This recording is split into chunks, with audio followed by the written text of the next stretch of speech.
Hello everyone.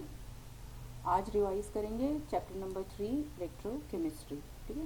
Before beginning मैं आपको एक बात बता दूं कि इस चैप्टर में से क्या क्या क्वेश्चंस इंपॉर्टेंट हैं। होने का तो बहुत कुछ हो सकता है, इन बिटवीन द लाइंस भी कुछ भी आ सकता है, बट बेसिकली सीबीएसई कहाँ से फ्रेम आउट करते हैं या किस टाइप के क्वेश्चंस को कवर करते हैं।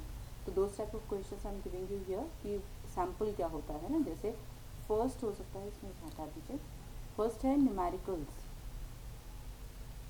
श्योर हैं इस चैप्टर में से, चार ही चैप्टर हैं न्यूमेरिकल के, तो डेफिनेटली इसमें से बनता है ना numericals. These can be based on, आपको अब एसेंशियली कौन कौन सा टॉपिक कवर करना है वो देखिए। एक तो है सेल पोटेंशियल। नर्व्स इक्वेशन का इस्तेमाल करना आपको आना चाहिए। यस श्योर क्वेश्चन है, आएगा ही आएगा। नर्व्स इक्वेशन ज़रूरी है। देन हो सकता है आपको delta G and equilibrium constant में से किसी के साथ भी रिलेट करने के लिए कह दिया जाए तो इनके बीच का रिलेशन भी आपको पता होना चाहिए। देन कम्स रो हो गया, आर हो गया, रेजिस्टिविटी रेजिस्टेंस हो गया, कंडक्टेंस हो गया जिसको जी से दिखा रहे हैं हम, और कंडक्टिविटी हो गया जिसको कप्पा से बता रहे हैं। इसी के साथ में मोलर कंडक्टिविटी आ सकती है ना, इसके ऊपर भी न्यूमेरिकल्स आ सकते हैं। Then degree of dissociation of weak electrolyte alpha निकालने के लिए आ सकता है, और अल्फा के साथ ही इक्विलिब्रियम कांस्टेंट इसका के आ सकता है निकालने के लिए ना, तो अल्फा के साथ ही है ये। और इसके साथ में आपका Faraday's first and second law के ऊपर आ सकता है। हालांकि इस बार बड़े डिलेमा में है कि फेराडेज लॉ ओमिट हुआ है या नहीं, बट बेसिकली इसके ऊपर क्वेश्चन बनते हैं। दो ही लॉ हैं, करके जाने में कुछ दिक्कत नहीं है। हाँ, आप कम करते हैं और वहाँ आ जाता है कोई क्वेश्चन इसके ऊपर बेस्ड तो बहुत दिक्कत हो जाएगी। तो कोई दिक्कत नहीं, दो ही लॉज हैं तो उनको कवर करने में आई डोंट थिंक कि there is any problem. And एक आता है कोलरॉश लॉ के ऊपर, लेमडा में इन्फिनिटी लिमिटिंग मोलर कंडक्टिविटी निकालने का ना, तो कोलरॉश लॉ के ऊपर भी एक क्वेश्चन प्रिपेयर कर लेना। तो ये तो हुआ न्यूमेरिकल्स के लिए कि आप कौन कौन से टॉपिक कवर करने वाले हैं। सेकेंड वाला जो है वो है थ्योरेटिकल क्वेश्चन भी यहाँ से बनता है। तो थ्योरेटिकल क्वेश्चन बनाने के लिए कहाँ कहाँ से उठाया जा सकता है।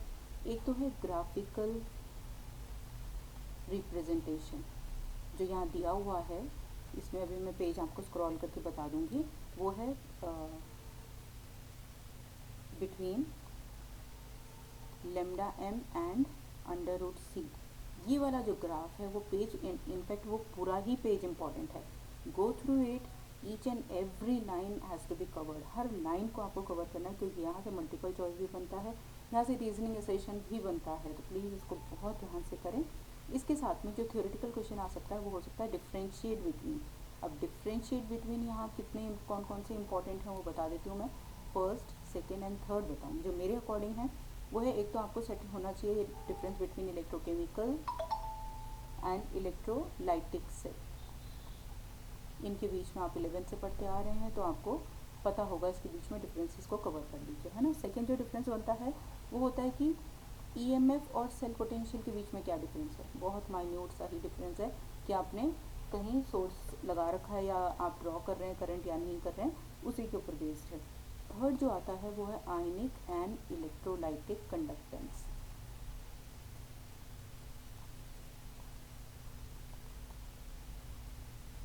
अलग अलग हैं, बहुत इंपॉर्टेंट है, इनके ऊपर भी बेस्ड एक क्वेश्चन मैं आपको यहाँ कवर करने की कोशिश कर लूँगी। एंड इसके साथ में जो थर्ड टाइप के क्वेश्चंस बनते हैं वो हैं प्रोडक्ट्स। ये 1 मार्क का आ सकता है। Products delivered at cathode and anode, electrolysis का जो रिजल्ट है वो है। तो इनके ऊपर जो प्रोडक्ट्स बनते हैं ये क्या क्या हो सकते हैं, तो ये चीज़ भी आपको आनी चाहिए।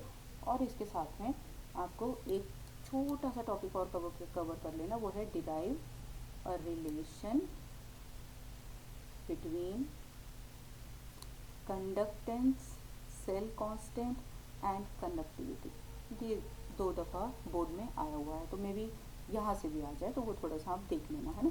तो ये तो हुआ एक फॉर्मेट कि यहाँ से क्या क्या क्वेश्चंस डेफिनेटली बनते हैं। न्यूमेरिकल के लिए कौन कौन से टॉपिक्स को आप कवर करोगे। कुछ नहीं है बेटा, बहुत सिंपल न्यूमेरिकल्स आते हैं। बस ये है कि आपको यहाँ पर फॉर्मूला अच्छे से लर्न करना होगा। सोर्स ऑफ एरर यही है कि फॉर्मूले को इंटरप्रेट करते वक्त बहुत गलतियाँ कर जाते हैं, तो वो मैं बीच में बता देती हूँ आपको। ये हुआ फर्स्ट पेज, तो गो थ्रू फर्स्ट पेज, एक बार रीडिंग मार लेना फर्स्ट पेज की। हम जा रहे हैं सीधे से सेकेंड पेज के पास। तो सेकेंड पेज में आपके यहाँ पे क्या इंपॉर्टेंट है वो मैं बता देती हूँ। अच्छा, अब इस वाले पेज के लिए इस वाले पेज में आपको बहुत इंपॉर्टेंट पेज है, इस पेज को आप किस तरह से कवर करेंगे, देखिए very important page.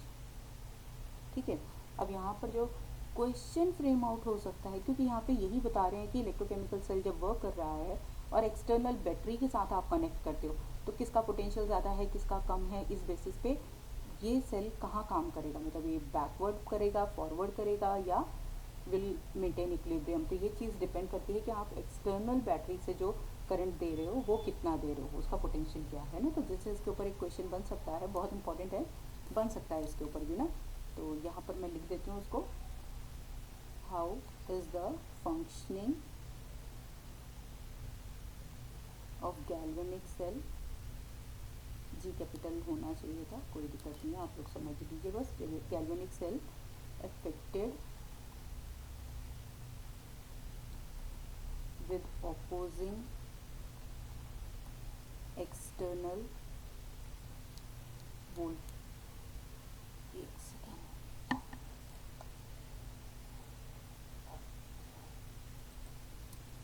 opposing external voltage।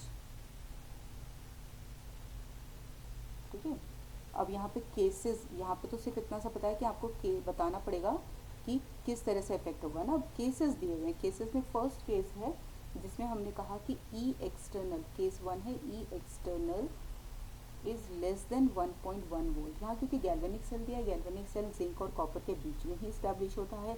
दोनों का पोटेंशियल अगर आपको पता होगा रिडक्शन पोटेंशियल, तो आप सेल पोटेंशियल निकाल सकते हो।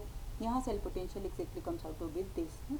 अगर एक्सटर्नली जो आप वोल्टेज दे रहे हो वो इससे कम है जितना सेल प्रोड्यूस कर रहा है, तो उसमें क्या होगा। फिर सेकेंड केस आ सकता है when E external is equal to 1.1 volt, है ना। And the third can be E external is greater than 1.1 volt. अब बाहर से आप वोल्टेज ज़्यादा दे रहे हो, इनमें क्या क्या हो सकता है वो देखिए, जो प्रॉपर पॉसिबल, जो आप आंसर लिखेंगे, मैं आंसर बता रही हूँ क्योंकि आप लोग ये आंसर जो इंटरप्रेट करते हो ना, उसे पता नहीं क्यों अप टू द मार्क नहीं होता। मे भी आपके दिमाग में बहुत कुछ होता है, लेकिन जब वहाँ लिखना पड़ता है ना, आप बहुत कंजूस बन जाते हो, बहुत माइजर हो जाते हो आप लिखते वक्त। Why don't you put up the words properly, आप फ्रेम आउट करो पहले एक बार दिमाग में कि क्या क्या मुझे बताना है, और उसको शॉर्ट एंड पॉसिबल वे में, कॉन्साइज्ड वे में लिखने की कोशिश करो। अब जैसे मैं बता देती हूँ ना, ये एक्सटर्नल अगर लेस देन मुझे कहा गया तो इसका मैं आंसर क्या लिख सकती हूँ, वो एक तो ये बता दूंगी कि इलेक्ट्रॉन फ्लोज, या इलेक्ट्रॉन का फ्लो ही बता दो, मैंने फ्लोज लिख दिया तो फ्रॉम लिखना मेरे लिए ज़रूरी है, फ्रॉम जिंक टू कॉपर। मेरा लेफ्ट वाला जो है उससे राइट की तरफ में जो इलेक्ट्रॉन का फ्लो है वो है। और करंट कहाँ से होगा, उसका डायरेक्शन उल्टा होता है। करंट का डायरेक्शन आई लिख के कह रही हूँ मैं, कॉपर टू जिंक। ये तो हुआ मेरा केस व्हेन 1.1 वोल्ट से लेस है। इक्वल है तो क्या हो गया, नो फ्लो ऑफ इलेक्ट्रॉन और करंट, कुछ भी नहीं फ्लो होगा। थर्ड केस का मैं आंसर यहाँ लिख देती हूँ। तो थर्ड केस के लिए अगर मेरे से पूछा जाता है तो आई विल राइट कि इलेक्ट्रॉन फ्लो जो है फ्रॉम कॉपर टू जिंक, अब की बार उल्टा हो गया। और जब करंट की बात आएगी, and I flows from zinc to copper. तो देख लिए जी, फर्स्ट एंड थर्ड में बिल्कुल रेसिप्रोकेट हो गया है वो। तो इस तरह से आपको आंसर देने होते हैं, ज़्यादा लैंग्वेज लिखते नहीं है, बस इतना सही काफ़ी रहता है, short and up to the point. Okay, तो इस पेज को थोड़ा सा देख लेना, इस पेज में यही समझाने की कोशिश की गई है और इसके ऊपर एक क्वेश्चन बनता है। नेक्स्ट पे चलते हैं हम जल्दी से। ये गैल्वेनिक सेल वाला जो ये पेज आ रखा है, यहाँ पर जो है इसके लिए क्या क्वेश्चन यहाँ पे हो सकता है वो मैं यहाँ लिख देती हूँ। हालांकि आपको यहाँ गैल्वेनिक सेल का ये जो डेफिनेशन है ये सब देखना पड़ेगा, ये थोड़ा मार्क करना पड़ेगा, साथ में गिब्स एनर्जी निकालने का तरीका आपको आना चाहिए ना। फिर एक इक्विलिब्रियम दिया है तो वो भी आपको ध्यान देना पड़ेगा इसमें। मैं पहले आपको मार्क करके बता देती हूँ कि कहाँ पे इम्पोर्टेंट है, क्या क्या इम्पोर्टेंट है। ये है एट इक्विलिब्रियम से ले लीजिए, यहाँ से एट इक्विलिब्रियम, ये पूरा का पूरा इलेक्ट्रोड पोटेंशियल तक का आपको बहुत ज़रूरी है ना। तो इसको साथ में एनोड कैथोड क्या होते हैं इनको थोड़ा सा देख लेना। तो just go through this page, एक बार अच्छे से पढ़ लो, एंड उसके बाद में अब इम्पॉर्टेंट क्या है वो मैं बताती हूँ, इसको किस तरह से फ्रेम आउट करना होगा यहाँ पे। फर्स्ट है prepare differences between electrochemical and electrolytic cell. ठीक है, एक तो ये बहुत अच्छे से।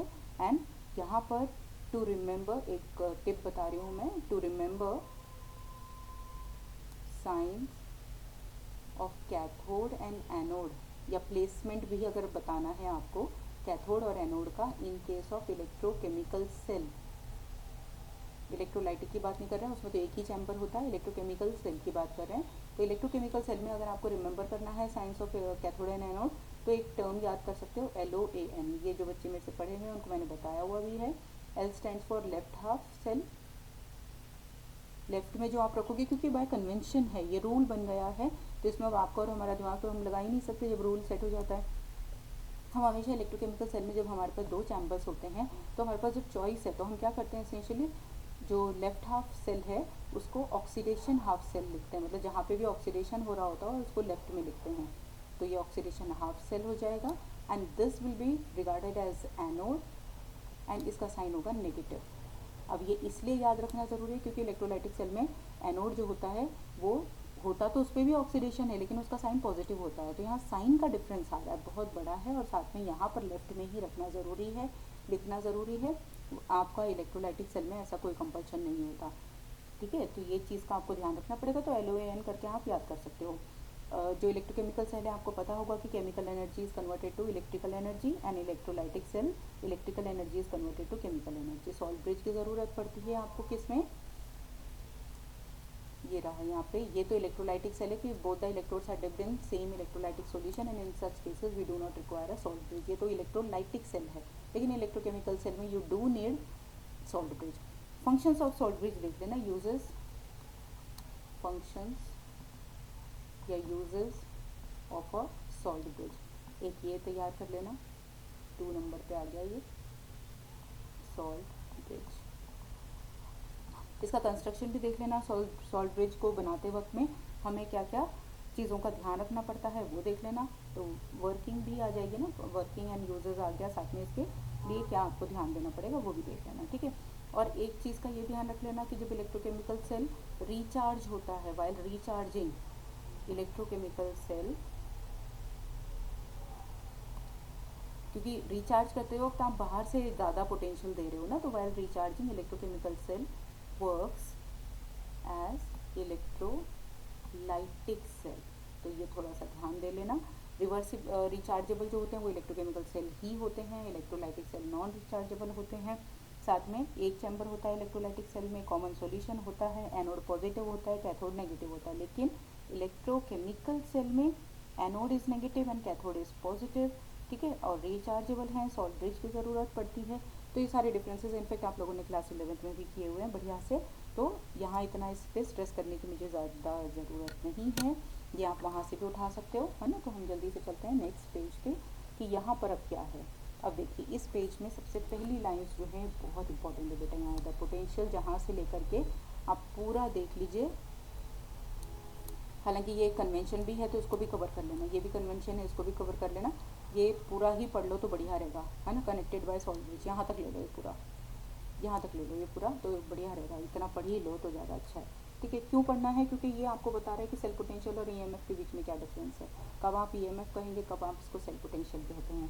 तो सम अप मैं यहाँ पे बता देती हूँ थोड़ा सा, जो लोग पढ़ लेंगे और अपने आप इंटरप्रेट कर लेंगे तो बहुत अच्छी बात है, लेकिन जो थोड़े से लेज़ी हैं, नहीं डीप डेप्थ में जाना चाहते हैं, उनके लिए मैं यहीं पे थोड़ा सा, जिसे कहते हैं पका पकाया हलवा प्रोवाइड करना। तो so this is what I am going to do for you people.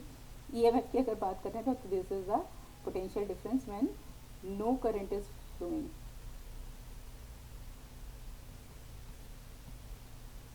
जब आप ड्रॉ नहीं कर रहे हो ना तब की बात है, ठीक है। और जब आप कल करंट को प्रोड्यूस या फ्लो करवा रहे हो, cell is sending current through circuit. अच्छा, अब ये जो था कि when no current is flowing, भाई सेल काम कर रहा है और करंट फ्लो नहीं हो रहा, ये कैसे हो गया, ये हम बाहर से वोल्टेज लगा करके करते हैं, पोटेंशियोमीटर को यूज़ किया जाता है, व्हीटस्टोन मीटर जो है वो ब्रिज जो है वो यूज़ किया जाता है, तो बाहर से स्टॉप किया जाता है करंट को। तो जितना पोटेंशियल आपको लग रहा है ना करंट की फ्लो को स्टॉप करने के लिए, मतलब उधर से दूसरी तरफ से भी उतना ही लग रहा होगा, तो यहाँ पर EMF इस तरह से कैलकुलेट किया जाता है, मतलब उसको हम किसी सोर्स से या सिंक से कनेक्ट नहीं करते, सिंक से कनेक्ट नहीं करते, सॉरी, है ना, सोर्स से तो खैर स्टोन ब्रिज आएगा ही आएगा, सिंक से कनेक्ट नहीं करते, इसमें से ड्रॉ नहीं करते हम। लेकिन सेल पोटेंशियल तब है जब आप उसको काम में ले रहे हो और उसमें से सर्किट में से करंट को पास करने की इजाज़त दे रहे हो, आप उसको यूज़ करते जा रहे हो कहीं पे। अब सेकेंड पॉइंट इसी बेसिस पे आ जाएगा कि आप यहाँ पर इसको कैसे स्टॉप कर रहे हो, है ना। सो दिस इज़ मेजर, कैसे मेजर किया जाएगा, this is measure with potentiometer. आगे भी लिखवा ही देती हूँ, which helps in adjusting opposite voltage, अभी बताया था ना, तो ऑपोजिट वोल्टेज को सेट करता है टू स्टॉप करंट फ्लो। तो हमने ऑपोजिट वोल्टेज कितना सेट किया, जितना सेट किया उतना ही करंट फॉरवर्ड से आ रहा होगा, सीधी सी बात है ना।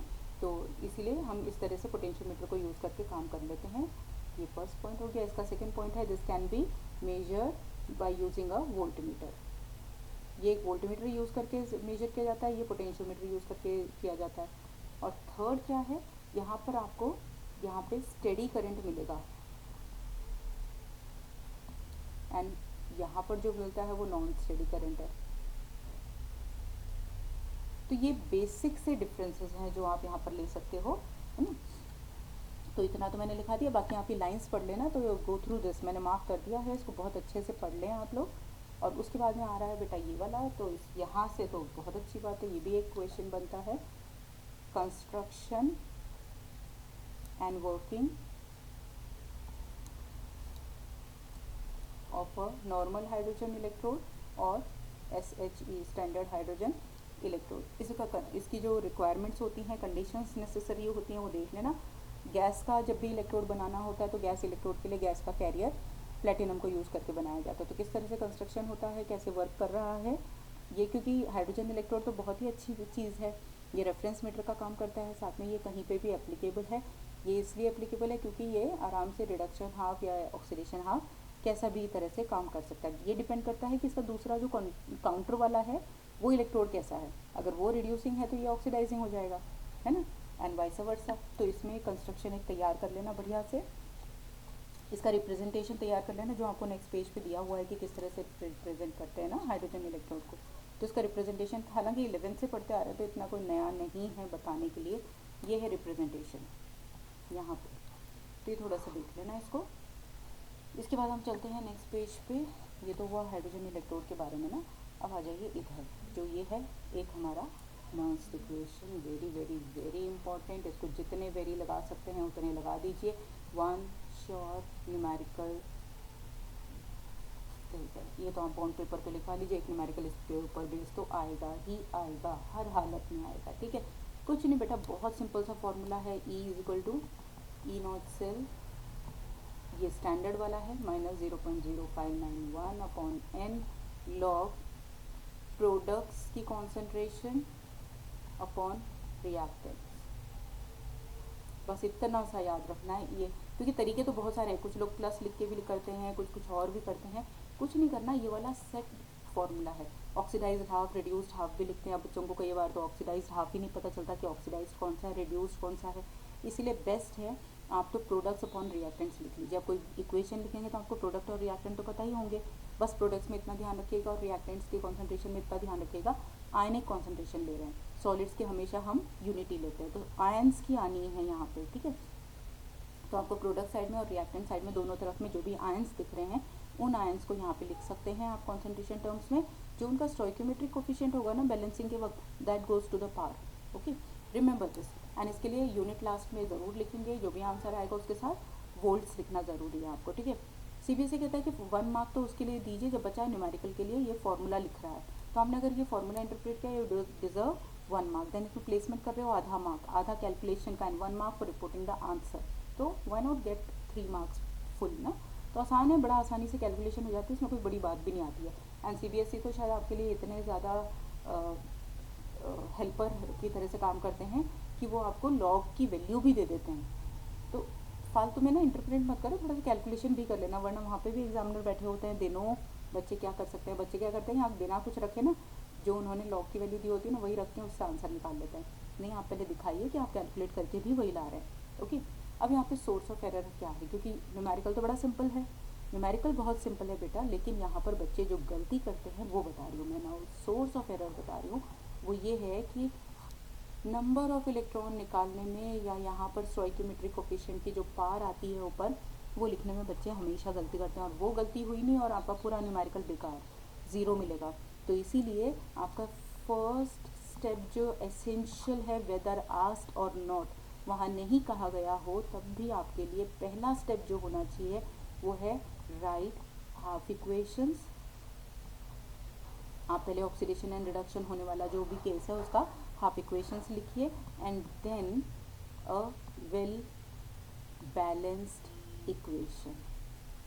ये वेल बैलेंस्ड इक्वेशन लिखते वक्त आपने कितना स्टोइकियोमेट्रिक कोफिशिएंट यूज़ किया है इलेक्ट्रॉन्स को बैलेंस करने के लिए, वो वाला n रखना होगा, ठीक है, क्योंकि अगर एक का 2+ है एक का 3+ है, यहाँ 6 इलेक्ट्रॉन्स आएंगे, ये ध्यान रख लेना आप। तो जब तक आप ये वेल बैलेंस्ड इक्वेशन और हाफ इक्वेशंस नहीं लिखते हैं और इनको लिखे बगैर अगर आप नर्म्स इक्वेशन स्टार्ट करते हैं तो यू मे बी रॉन्ग। सही हो गए तो वो आपका लक, लेकिन जनरली बच्चे गलत हो जाते हैं। एंड इस गलती को ख़त्म करने के लिए बेस्ट तरीका है डायरेक्टली फार्मूला नहीं लिखेंगे, आप क्या करेंगे, पहले हाफ इक्वेशंस लिखिए, वेल बैलेंस्ड इक्वेशन लिखिए, then begin with the Nernst formula. ये बहुत बहुत बहुत इंपॉर्टेंट पॉइंट है बेटा, ये गलतियाँ बच्चे हमेशा करते हैं, तो प्लीज़ इस चीज़ को अवॉइड कर लेना, otherwise the numerical is very simple, है ना, उसमें और इसके अलावा कोई प्रॉब्लम नहीं होती। ये इलेक्ट्रोकेमिकल सीरीज़ है, इस इलेक्ट्रोकेमिकल सीरीज़ को कैसे पढ़ सकते हैं हम, इसमें आप कैसे इंटरप्रेट कर सकते हो, आप ये कह सकते हो कि यहाँ पे जो फर्स्ट वाला है इसका हाईली पॉजिटिव है ना, मतलब इंटरप्रेट ये कर रहे हैं फ्लोरीन गैस जो है, इस F2 गैस के बारे में बता रही हूँ मैं, इज स्ट्रॉन्गेस्ट ऑक्सीडाइजिंग एजेंट, ये स्ट्रॉन्गेस्ट ऑक्सीडाइजिंग एजेंट है। और जो हमारा नीचे बॉटम में लिथियम आएगा, ये जो है यहाँ पर, ये है हमारा सब हाईली नेगेटिव है, इसीलिए लिथियम आयन, देखो अब मैं क्या बता रही हूँ आपको, lithium ion is weakest oxidising agent, ठीक है, और लिथियम मेटल, दोनों में फ़र्क है, अब मैं बैकवर्ड्स ले रही हूँ, लिथियम मेटल की जब मैं बात करूँगी, lithium metal is most powerful reducing agent, ये है केस इन एक्वस सॉल्यूशन, ठीक है, तो इसका थोड़ा सा ध्यान दे देना। तो इसको तो बस ऐसे इंटरप्रेट करना, बाकी वैल्यूज़ गिवन होती हैं तो इसमें आपको तो कुछ खास करना ही नहीं है, आपने तो आगे चलना है। यहाँ पे एक और न्यूमेरिकल की भूमिकाएं बन रही हैं, इधर आ जाइए, equilibrium constant and Nernst equation के बीच में, यस, इस पे न्यूमेरिकल,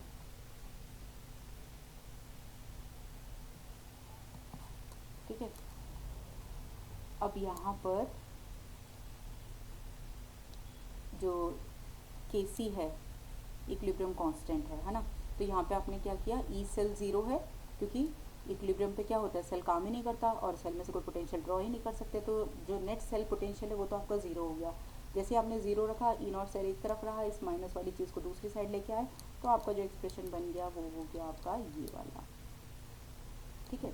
तो ये तो हालांकि हटा देना, ये तो डिपेंड करता है कि आपका कैसा वाला सेट है, ये तो गैल्वेनिक सेल के लिए बात कर रहे हैं, इसीलिए तो इसका जो मेन प्रॉपर फॉर्मूला है वो नीचे दिया हुआ है, this in general you are going to use this one for solving the numericals, okay, this establishes a relationship between equilibrium constant and standard potential of the cell, इसके ऊपर एक numerical आता है, ज़रूर कर लें, ठीक है।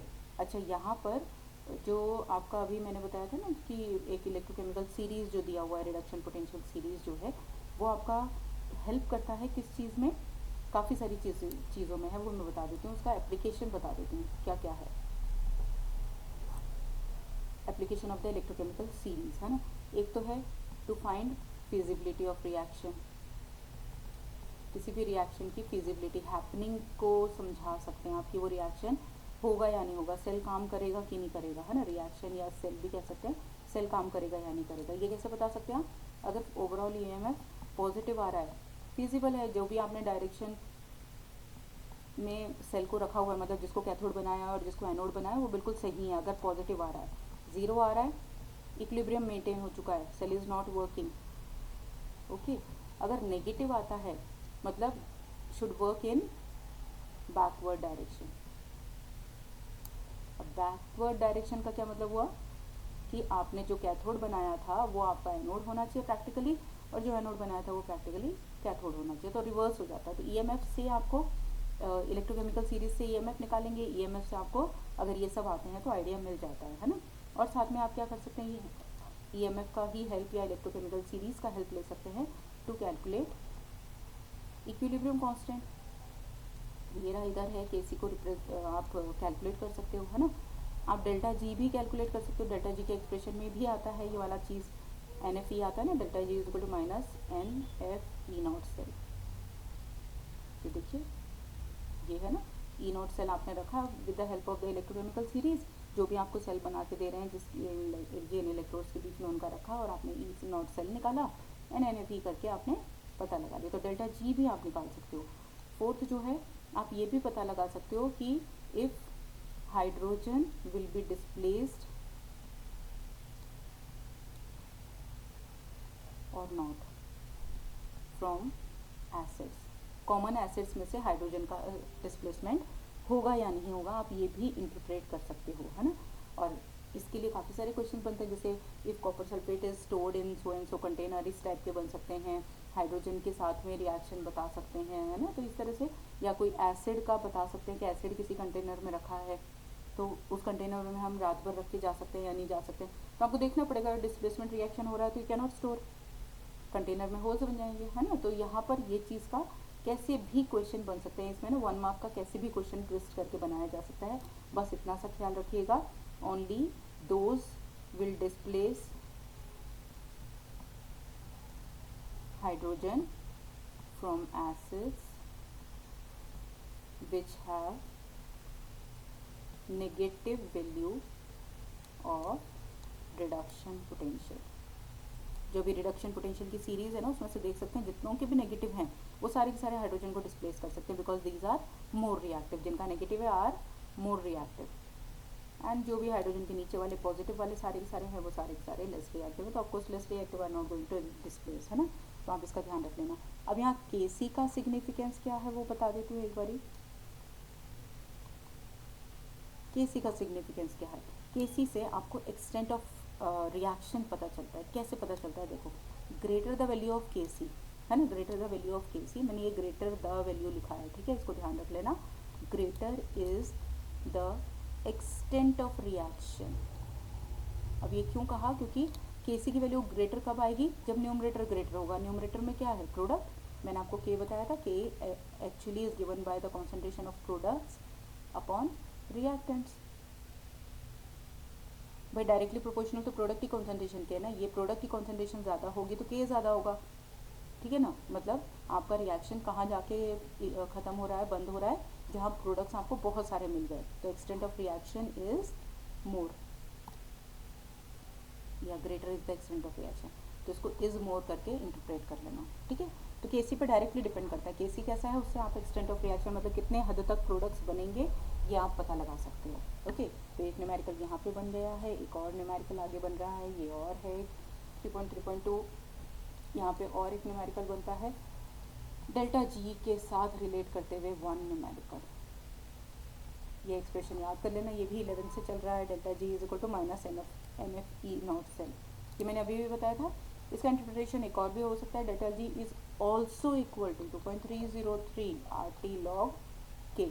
अगर इक्विलिब्रियम कांस्टेंट आपको के दिया हुआ है और आपसे डेल्टा जी निकालने के लिए कहा जाता है तो डोंट वेट फॉर दिस ना, ये इसकी ज़रूरत ही नहीं है, आप डायरेक्टली ये वाला फॉर्मूला भी लगा सकते हो। तो देख लेना आपको एग्जाम में क्या दिया जा रहा है, के की वैल्यू देख के डेल्टा जी निकल पा रहे हैं आप ये यूज़ कर लीजिए, अगर ई नॉट सेल से आप से निकलवा रहे हैं ये ले लीजिए। बस एफ को फैराडे कांस्टेंट को याद रखिएगा, 96500 कूलम्स होता है, ओके। तो यही स्टैंडर्ड यही वैल्यू रखी जाती है ना। तो आप इस बेसिस पे भी एक न्यूमेरिकल कर सकते हैं, तो काफ़ी सारे न्यूमेरिकल ट्राई कर लीजिए इनसे, ये जो फॉर्मूले हैं इनके ऊपर इंडेक्स क्वेश्चंस तो आपको करने ही करने हैं। अब ये वाली बात आ रही है थोड़ी सी इलेक्ट्रोलाइटिक सॉल्यूशंस के बारे में, है ना। तो a few terms we need to define here, है ना, जो इसके लिए before we consider the conductance of electricity through electrolytic solution, तो ये थोड़ा सा लिखा हुआ है, यहाँ व्हीटस्टोन ब्रिज के बारे में बताया हुआ है।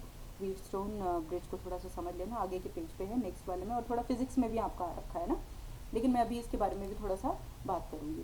पहले आपको बता देती हूँ कि यहाँ पर पहली बात जो इम्पोर्टेंट रखनी है, यूनिट्स का ध्यान रखें, है ना, रिमेंबर टू राइट,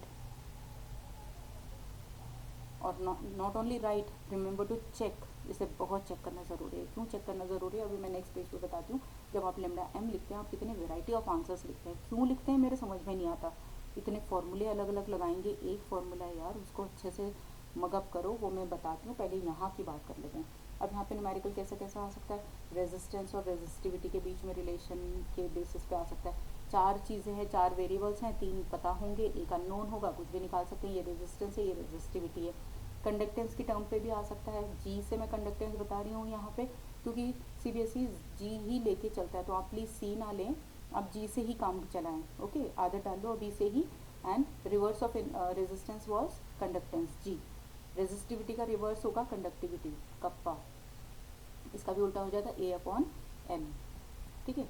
तो हम इसको यहाँ पे एक रिलेशन निकाल के ला रहे हैं, conductivity is equal to conductance into, ये हो गया cell constant L/A, where G star is equal to L/A। ये उल्टा होगा ना, रिवर्स साइड में उधर भेज दो, तो G इंटू L/A को मैंने ये रख दिया, तो ये सेल कांस्टेंट हो गया। तो ये था जो मैंने आपको अभी फर्स्ट पेज पे बिगनिंग में बताया था कि ऐसा एक रिलेशन सेट करने के लिए बोर्ड देता है, तो 2 बार ये वाला रिलेशन सेट करने के लिए भी आया हुआ, तो उसको भी याद रखिए, है ना। यहाँ पर सबकी यूनिट्स बहुत इंपॉर्टेंट है, मैंने बार बार बता रही हूँ, यहाँ हर एक की यूनिट का बहुत ध्यान रखना। ओम मीटर ऐसे में है तो प्लीज़ मीटर्स में ही सब कुछ होना चाहिए, सेंटीमीटर में दिया है तो सेंटीमीटर में ही लेके चलें, but please stress on the units, बहुत ज़रूरी है। यूनिट अगर आपने गलत कर दिया तो न्यूमेरिकल गलत हो जाएगा, है ना। तो अब आ जाइए इस जगह पे, यहाँ थोड़ी सी जगह मुझे नज़र आ रही है, यहाँ पर ले लेते हैं, है ना। अब एक चीज़ और है इम्पोर्टेंट, वो क्या है, देखो, कंपैरिजन बिटवीन, मुझे थोड़ी जगह दिख रही है इसलिए मैं यहाँ लिख रही हूँ, है ना, इलेक्ट्रोलाइटिक एंड मेटालिक कंडक्टर्स, ठीक है। ये थोड़ा दिया हुआ तो इधर उधर है, लेकिन मुझे यहाँ क्योंकि थोड़ी सी जगह भी दिख रही है तो मैं यहीं पे लिख रही हूँ, है ना। यहाँ पे हालांकि ये सेमीकंडक्टर्स और इनके बारे में थोड़ा सा कुछ दिया हुआ है, इसको ज़रूर पढ़ लेना, ठीक है। अब ये जो कंपैरिजन है इसके लिए मैं बता देती हूँ आपको कि पहले मैं इलेक्ट्रोलाइटिक वाली बता देती हूँ, क्योंकि डिफ्रेंशिएट करने के लिए मेरे पास यहाँ ज़्यादा जगह नहीं है, अगर ज़्यादा होती तो मैंने बीच में लाइन डाल करके इसको कर लिया होता। मैं अभी इलेक्ट्रोलाइटिक के बारे में बता रही हूँ। फर्स्ट पॉइंट है electricity flows due to cations and anions. और ज़्यादा अच्छे से लिखना चाहते हो तो ये लिख सकते हो कि electricity flows due to flow या movement, flow of cations to cathode and anions to anode. बहुत प्रोमिनेंटली लिखना तो ऐसे भी लिख सकते हो, बाकी तो इंटरप्रेट तो हो ही रहा है, समझ में तो आ ही रहा है ना, लेकिन फिर भी मैंने पूरा बता दिया। और यहाँ पर जो बहुत इंपॉर्टेंट पॉइंट जिसके ऊपर आपका रीजनिंग एसेशन का बन सकता है, MCQ का क्वेश्चन बन सकता है, वो ध्यान रखें, वो है electrical conductance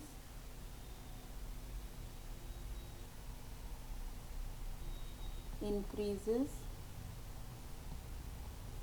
with increase in temperature. Electrical conductance solution की जब हो रही है ना, तो इलेक्ट्रिकल कंडक्टेंस जो है इलेक्ट्रोलाइट्स की, वो हमेशा बढ़ती है टेम्परेचर बढ़ने के साथ साथ, ठीक है। तो इस चीज़ का ध्यान रखना। अब हम बात कर रहे हैं मेटालिक कंडक्शन की, क्योंकि मोबिलिटी ऑफ आयंस बढ़ जाएगा ना, and they will easily approach to cathode and anode, बहुत तेज़ी से जाने लग जाएंगे, तो इसीलिए कंडक्ट करेंगे, कैरियर हो जाएंगे करंट के। लेकिन मेटालिक कंडक्टेंस में क्या होता है, जो मेटल्स में हो रही है ना, वो देखते हैं हम।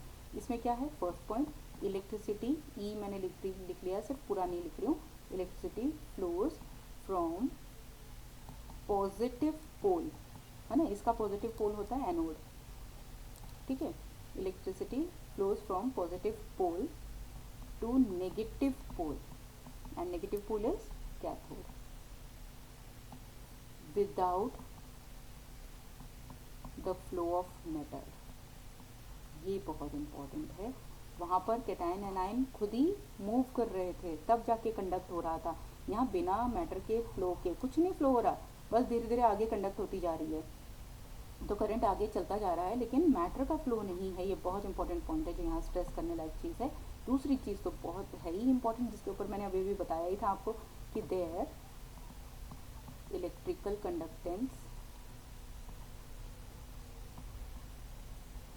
Decreases with rise in temperature. दिख रहा है, पहले वाले में increases with increase in temperature था, आपके पास decreases with increase in temperature है। और ऐसा क्यों होता है? क्योंकि आपको पता है वाइब्रेटिंग कर्नल्स भी आ जाते हैं, वो भी लिख लो चाहो तो। Due to hurdle by vibrating kernels. आपको पता है मेटल बॉन्ड कैसा होता है ना, उसमें पॉजिटिव कर्नल होते हैं, काफ़ी सारे मेटल के जो पॉजिटिव आयंस बन जाते हैं, ये कर्नल हैं, और इनमें इलेक्ट्रॉन्स, फ्री इलेक्ट्रॉन्स मूव कर रहे होते हैं। ये ऐसा वाला चीज़ है मेटल। तो ये जो कर्नल है ये भी वाइब्रेट करने लग जाएंगे, तो वाइब्रेट करेंगे तो इलेक्ट्रॉन के से इलेक्ट्रिसिटी का कंडक्शन हो ही नहीं पाएगा, क्योंकि ये बीच में हर्डल बनाएंगे इस वजह से, है ना। तो ये बहुत इंपॉर्टेंट है, जिसकी बेसिस पे आपको जो चीज़ जो ये याद रखना चाहिए, ठीक है। अब देखिए एक बहुत बढ़िया सा क्वेश्चन है ये, हालांकि मैं जो बच्चे मेरे से पढ़ चुके हैं उनको तो पता है कि ये मैंने उनको बताया है कि ऐसा एक क्वेश्चन सेट होता है।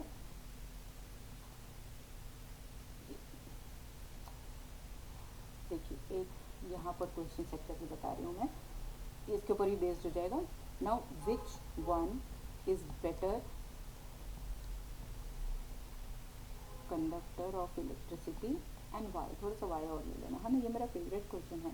इसमें है फर्स्ट केस में बता रही हूँ, कॉपर का है वायर इन विंटर्स, एक बारी में वही कॉपर का वायर विंटर में ले रही हूँ, एंड इन समर। तो मुझे कब अच्छा कंडक्शन मिलेगा? आप अपना आंसर सोचिए। The answer actually is in winters. Why? Because with increase in temperature क्या होगा? Metallic conduction. ये मेटल है ना, कॉपर वायर मेटल है, और मैंने अभी भी आपको बताया मेटालिक कंडक्शन का क्या होता है? डिक्रीजेस, क्योंकि कर्नल वाइब्रेट करने लग जाएंगे। इसीलिए विंटर में जब कर्नल वाइब्रेट नहीं कर रहे हैं तब ये अच्छा फ्लो दे पाएगा, ठीक है। दूसरा केस हम ले रहे हैं, कॉपर सल्फेट का सोल्यूशन ले लेते हैं। इसके बारे में पूछ रहे हैं कि कब अच्छा है, हॉट और कोल्ड, जब ये गर्म किया है या जब ठंडा है। तो ऊपर का तो विंटर है यहाँ, लेकिन जब ये हॉट है तो ये अच्छा काम कर पाएगा। क्यों? Mobility of ions is more, is greater with increase in temperature. तो इसके ऊपर जो मैंने अभी ऊपर फंडामेंटल बताया था उसके ऊपर बेस्ड एक क्वेश्चन मेरा ऐसे बन रहा है, ठीक है।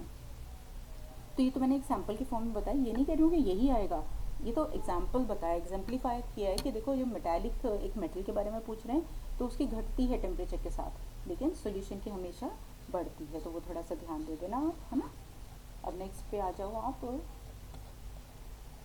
थोड़ा सा देख लेना, आयनिक सॉल्यूशंस की कंडक्टिविटी के बारे में बताया हुआ है। अब आ जाओ आप इधर में, व्हीटस्टोन ब्रिज, यस, इसके ऊपर एक बहुत अच्छा सा क्वेश्चन आता है, वो ये है कि इन व्हीटस्टोन ब्रिज, ये तो आपका फिजिक्स में भी पढ़ा हुआ है आपने, तो थोड़ा सा मेरे ख्याल से जल्दी रिकलेक्ट कर पाएंगे। We use alternating current, AC use किया जाता है एंड नॉट DC। तो कई दफ़ा ये भी क्वेश्चन पूछा जाता है कि AC करते हो या DC यूज़ करते हो। आप AC करते हो, ऑल्टरनेटिंग करंट यूज़ करते हो, आप डायरेक्ट करंट नहीं यूज़ करते हो। क्यों? Because polarisation of concentration of solution, and लिख सकते थे, और तो ऑफ तो नहीं, एंड लिख लो, क्योंकि दोनों ही काम होते हैं, पोलराइजेशन भी हो जाता है, कॉन्सेंट्रेशन ऑफ सोल्यूशन चेंजेस, और जब ये कॉन्सेंट्रेशन चेंज हो जाएगी सो रेजिस्टेंस ऑल्सो चेंजेस। एंड यहाँ सारी कहानी क्या है? रेजिस्टेंस की तो है, ये रहा अननोन रेजिस्टेंस निकालने के लिए, तो रेजिस्टेंस ही चेंज हो जाएगा जब DC यूज़ करने से। तो आप DC क्यों यूज़ करोगे? नहीं यूज़ करोगे आप, सीधी सी बात है, AC यूज़ करने वाले हो, है ना, ऑल्टरनेटिंग करंट यूज़ करते हैं, ठीक है। तो वो थोड़ा सा यहाँ पे पढ़ लेना आप इसको। चलिए अब आते हैं यहाँ, ये तो कैसे छोड़ दें, ये बहुत इंपॉर्टेंट है। अच्छा बेटा, अब यहाँ पर ना आपको दो फॉर्मूले मिल रहे हैं, आप ध्यान देना यहाँ पे। एक तो है आपका फर्स्ट वाला है ये, और एक है ये थोड़ा सा NCERT में गड़बड़ हो गया है, सेंटीमीटर स्क्वायर की जगह पे ये मीटर स्क्वायर है। जब आपका साइमन्स मीटर स्क्वायर पर मोल ऐसा वाला यूनिट दिया हुआ है ना लेमडा एम के लिए, मोलर कंडक्टिविटी के लिए, तो आपका फॉर्मूला ये बनता है जिसमें 1000 नीचे है। और ये जनरली हम नहीं यूज़ करते, हमारा जो न्यूमेरिकल एग्जाम में मिलता है वो हमारा सेंटीमीटर के टर्म्स में होता है। यार मीटर अपार्ट अगर होंगे इलेक्ट्रोड, आप कैसे यूज़ करने वाले हो? नहीं यूज़ करते, हम सेंटीमीटर्स में करते हैं। नॉमिनल सा छोटा सा सेल बना हुआ होता है, इसीलिए आपका ये वाला फॉर्मूला ज़्यादातर वर्केबल होता है। तो आप इसको याद रखिए, as long you are providing it in Siemens centimetre square per mole, आपका ये 1000 ऊपर आना चाहिए। तो 1000 कप्पा अपॉन मोलैरिटी m, ठीक है। तो ये फॉर्मूला हो गया आपका 1000 kappa upon m is further n upon v, है ना, मोलैरिटी आ जाएगा। तो इस तरह से आप वो यहाँ पुट करके लेमडा m निकाल सकते हो आराम से। बस यूनिट का पूरा ख्याल रखना, ये ऊपर वाला जो है ये यूनिट करेक्शन कर लेना अपनी एनसीईआरटी में, गड़बड़ है, ठीक है। और यहाँ पर सोर्स ऑफ एरर यही है, बच्चे जनरली ये वाला फॉर्मूला यूज़ करते हैं। क्यों करते हैं मेरी अभी तक बात समझ में नहीं आई। क्लियर कट यार, जब आपको ये एक याद करने को कहा गया है तो आप इसको क्यों नहीं याद कर लेते हो? 1000 नीचे लिख के आते हैं, क्यों लिखते हैं तो वो तो आप ही ज़्यादा बेहतर समझ सकते हो। आई डोंट नो, एंड मैं अभी तक एक्सप्लोर ही कर रही हूँ, मुझे अभी तक आंसर समझ में नहीं आया है इसका। किसी को आ जाए तो वो मुझे बता सकता है ना। फ़िलहाल के लिए और एक चीज़ है बहुत इंपॉर्टेंट आ रही है, जो हमारी variation of conductivity and molar conductivity, ये बहुत इंपॉर्टेंट है। इसका जो अपकमिंग पेज है, रीड एंटायर पेज और उसको बढ़िया से अपनी खुद की लैंग्वेज में कन्वर्ट कर लो, क्योंकि इसके ऊपर 1 थ्योरेटिकल क्वेश्चन इज एक्सपेक्टेड। वो कई बार बना करके ग्राफ आपसे पूछते हैं, इस ग्राफ को समझाइए क्या क्या बता रहा है ये, है ना। तो ये आपको आना चाहिए, यहाँ से पूरी लाइन बहुत इंपॉर्टेंट है, ठीक है, ये बहुत इंपॉर्टेंट है। बल्कि ये भी ले लो आगे कभी, द कंडक्टिविटी भी समझा रहे हैं आपको कि कैसे दी जाती है, ये पूरी ही चीज़ इंपॉर्टेंट है। अब ये देखिए, ये वाला जो ग्राफ आ रहा है यहाँ पे, इस ग्राफ में क्या है, ये जो है स्ट्रॉन्ग इलेक्ट्रोलाइट्स, सारे स्ट्रॉन्ग इलेक्ट्रोलाइट्स को एग्जाम्प्लीफाई कर रहा है, और ये है वीक इलेक्ट्रोलाइट्स। तो वीक इलेक्ट्रोलाइट्स जो है वो कॉन्सेंट्रेशन जब डिक्रीज कर रहे हो, हम ऐसे चलेंगे, डिक्रीजिंग कॉन्सेंट्रेशन वाली चीज़ बात हो रही है। जब on decreasing concentration suddenly lambda M की वैल्यू इसकी शूटअप हो जाती है। जब शूटअप होगी तो रन्स पैरेलल, वीक इलेक्ट्रोलाइट के लिए रन्स पैरेलल, और नेवर मीट्स, वो इंटरसेक्ट ही नहीं करेगी। जब आपकी ये जीरो वाली लाइन से इंटरसेक्ट ही नहीं करेगी, you can't get lambda M infinity, मतलब limiting molar conductivity for weak electrolyte from graph. ये चीज़ का पूरा ख्याल रखना कि आप ग्राफ में से ये नहीं बता सकते हो, ठीक है। तो ग्राफिकली आप जब नहीं समझा सकते हो तो आपको क्या करना पड़ेगा, ऑल्टरनेटिव लेना पड़ेगा। अदरवाइज कैसे समझाओगे आप? यहीं पे हम बात करेंगे कि इसको हम कैसे समझाएंगे, by Kohlrausch law. Kohlrausch law is workable only for weak electrolyte, क्योंकि लेमडा एम इन्फिनिटी या limiting molar conductivity weak electrolyte का ग्राफिकली नहीं समझा सकते। केसीएल स्ट्रॉन्ग इलेक्ट्रोलाइट जैसे है उनके समझा सकते हो आप, एक्स्ट्रापोलेट कर दो इसको, मतलब इसी फॉर्म में इसको आगे बढ़ा दो। देखो जहाँ कट हो रहा है ये लेमडा एम इन्फिनिटी पर स्ट्रॉन्ग इलेक्ट्रोलाइट आ गया, आप इसके लिए निकाल सकते हो, बट आप वीक के लिए नहीं निकाल सकते हो ग्राफिकली। तो ये जो यहाँ पैराग्राफ है ना, ये पैराग्राफ पूरा बहुत इंपॉर्टेंट है, यहाँ से पूरा पढ़ लेना और इसको इंटरप्रेट कर लेना, क्योंकि इसी में से क्वेश्चंस आते हैं। ये ग्राफ बेस्ड किस पे है, इस डिबाय-हकल-ऑनसागर इक्वेशन पे बेस्ड है। इसको इक्वेट किया, इसको y equal to mx plus C से हमने ना, mx है ये वाला चीज़, जहाँ x एक्सिस पे था √c और y एक्सिस पे है लेमडा m, ठीक है। तो आपका इंटरसेप्ट जो बनेगा जब टकराएगा, जहाँ पे भी कट करेगा ना, इंटरसेक्ट करेगा, इंटरसेप्ट आपका लेमडा m इन्फिनिटी होगा। पर ये इंटरसेप्ट जो है ये आपका वीक इलेक्ट्रोलाइट के लिए आ ही नहीं रहा, क्योंकि वो इंटरसेक्ट करेगा ही नहीं, है ना। और ये है स्लोप -a, तो m is equal to -a, slope is -a यहाँ पे, ठीक है। तो ये चीज़ का ध्यान रख लेना आप, और यहाँ पर इस चीज़ को बढ़िया से कर सकते हो, है ना। तो सम अप थोड़ा सा एक छोटा सा शॉर्टकट में मैं बता देती हूँ, वो हो जाएगा आपका कि कंडक्टिविटी डिक्रीजेस बट, ये फर्स्ट लाइन जो मैंने पिछले पेज पे बताई थी ना, जो मैंने मार्क की थी, वो है ये, और बहुत इंपॉर्टेंट है। कंडक्टिविटी कप्पा जो है वो डिक्रीज होती है, but molar conductivity increases with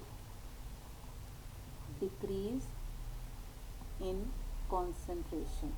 देखना एग्जाम में आपसे कंडक्टिविटी का फ्लो, कंडक्टिविटी के लिए पूछा जा रहा है डिक्रीज इन कॉन्सेंट्रेशन से या मोलर कंडक्टिविटी। अभी आपने मोलर कंडक्टिविटी इस ग्राफ से देखा ना, बढ़ रही है, क्यों बढ़ रही है?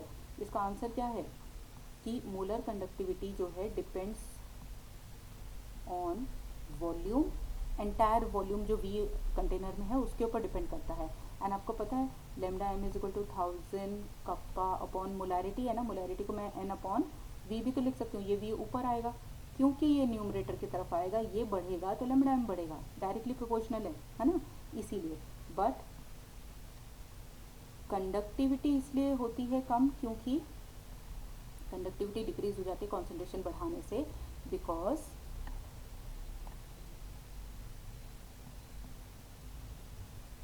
Number of ions per unit volume घट जाते हैं। मतलब ये जो आपने एक बीकर लिया हुआ है, इसमें ये जो 2 इलेक्ट्रोड डाले हुए हैं, इन 2 इलेक्ट्रोड के बीच में आयन कम हो गए ना, क्योंकि वो तो स्कैटर हो गए। जैसे आपने वॉल्यूम पहले इतना था अब इतना बढ़ा दिया तो आयन इधर उधर दूर दूर चले गए, तो इन दोनों इलेक्ट्रोड्स के बीच वाला जो जगह है इसमें नंबर ऑफ आयंस कम हो गए और इसमें नंबर ऑफ आयंस कम हो गए, इसीलिए कंडक्शन कम हो जाता है। आपको पता है ये जो है कंडक्शन यहाँ पे इलेक्ट्रोलाइटिक सॉल्यूशन में, that is just because of the flow of ions. जब आयंस ही कम हो जाएंगे तो बढ़ेगा कैसे, सोचने की बात है ना, इसीलिए। तो यहाँ पे यही होता है कि number of ions per unit volume decreases, उस बेसिस पे हो जाता है, इसीलिए। और बाकी फिर आप यहाँ पर लेमडा एम इन्फिनिटी या लिमिटिंग मोलर कंडक्टिविटी जो निकालते हो वीक इलेक्ट्रोलाइट के लिए, वो कैसे निकालते हो? By using Kohlrausch law. तो यहाँ पर आपको कोहलरॉश लॉ के बारे में समझाया हुआ है, ये पूरा आपका कोहलरॉश लॉ का एक एक्सप्लेनेशन पूरा प्रोवाइड किया हुआ है, इसको देख लेना, इस पर एक थ्योरेटिकल क्वेश्चन कर लेना, क्योंकि ये डिफाइन या स्टेट की तरह से डेफिनेटली ये क्वेश्चन आता है, जब भी आता है followed by 1 numerical. Kohlrausch law को डिफाइन करने के लिए आता है और साथ में आपसे एक न्यूमेरिकल पूछ लिया जाता है, ठीक है। आपसे lambda M infinity for any weak electrolyte calculate करवाया जाता है। तो काफ़ी सारे एग्जांपल्स आप कर लेना, इसको देख लेना। आज के लिए इतना ही। अभी मैं नेक्स्ट अपना जो वीडियो भी इसी के साथ में पुटअप करूँगी, पोस्ट करूँगी, उसमें मैं आगे का जो जितना भी कंटेंट है उसको कवर कर लूँगी, ठीक है। फिलहाल के लिए अभी इतना ही, तो आप इसको तो पढ़ें, फिर मैं नेक्स्ट पोस्ट करती हूँ।